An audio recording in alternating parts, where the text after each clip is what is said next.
وسيق الذين اتقوا ربهم إلى الجنة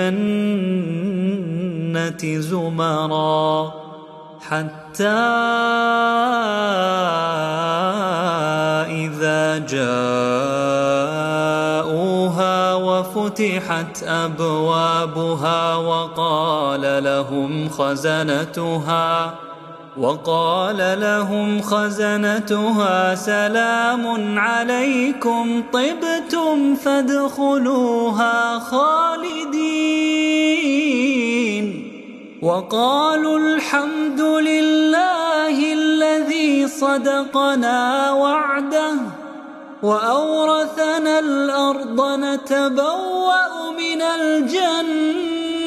حيث نشاء فنعم أجر